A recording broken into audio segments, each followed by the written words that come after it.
बिस्मिल्लाहिर्रहमानिर्रहीम। मेरे प्यारे दोस्तों, ख़ास तौर पे मुश्ताक भाई, ये आपके लिए सवाल मैं दोबारा रिवाइज़ करा रहा हूँ।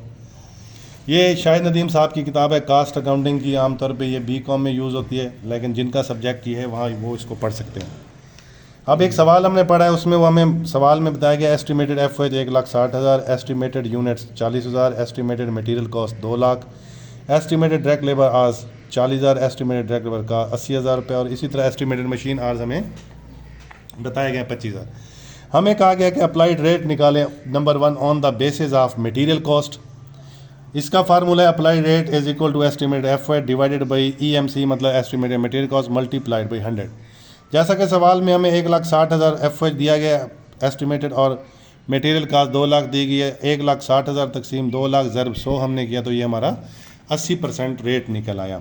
फिर बेस हमें बताई direct labour cost, applied rate का फिर फार्मूला एस्टिमेटेड एफवेज ऊपर divided by estimated direct labour cost ज़रब 100, तो वो हमें सवाल में दिया गया था 1,60,000, वही सेम रखा। 80,000 डायरेक्ट लेबर कास्ट है हमारी, ज़रब 100 किया, तो ये 200% हमारा जवाब निकला। इसी तरह बेस उसने कहा डायरेक्ट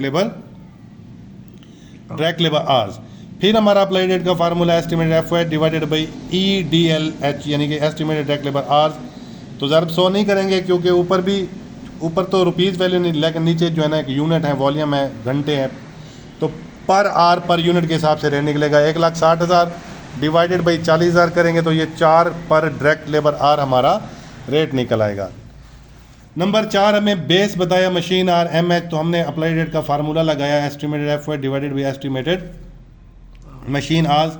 तो 1,60,000 तकसीम 25,000 किया, तो ये 6.4 रुपये पर मशीन आर हमारा रेट निकल आया। फिर नंबर 5 बेस हमें बताई यूनिट प्रोड्यूस्ड, तो हमारा फार्मूला है applied rate is equal to estimated एफवेज divided by estimated unit produce.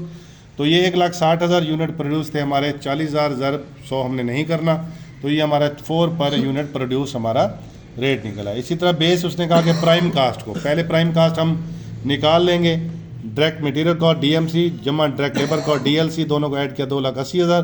फिर हमने फार्मूला लगाया अप्लाइड रेट का एस्टिमेटेड एफवेज डिवाइडेड बाई एस्टिमेटेड प्राइम का ज़रब 100, क्योंकि ऊपर भी वैल्यू है नीचे भी वैल्यू है, तो ज़रब 100 किया, तो ये परसेंटेज में 57.14% हमने निकाल लिया। अब ये जो अप्लाइड रेट है ये होता क्या है?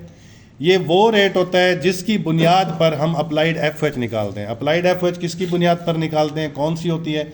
वो एफवेज जो चार्ज हो रही है हमारी, यानी कि जो एक्चुअल हम काम कर रहे हैं उसका अप्लाइड एफवेज, मतलब जो अंदाजे का एक रेट है कि इतने का वो यूनिट बनेगा तो टोटल वैल्यू कितनी होगी। उसमें हम वेरिएबल कॉस्ट भी पर यूनिट के हिसाब से लेते हैं और फिक्स कॉस्ट भी पर यूनिट के हिसाब से ही लेते हैं। अदरवाइज जो हमारी एक्चुअल एफवेज होती है उसमें हम फिक्स कॉस्ट को पर यूनिट के हिसाब से नहीं लेते, वो हम टोटल में लेते हैं। यही हमारा इन दोनों का फ़र्क है, और इन्हीं दोनों के फ़र्क को हम ओवर या अंडर अप्लाइड एफवेज भी कहते हैं। शुक्रिया।